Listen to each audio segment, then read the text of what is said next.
एक साथी का सवाल ये आया है कि चप्पल जूता इसको पहनने का तरीक़ा क्या है और दुआ क्या है।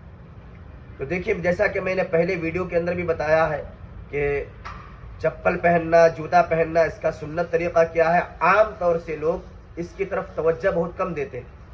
हालांकि चप्पल जूता पहनने का भी एक तरीक़ा है, एक दुआ है, और उस पर अमल करने से अजर और सवाब मिलता है।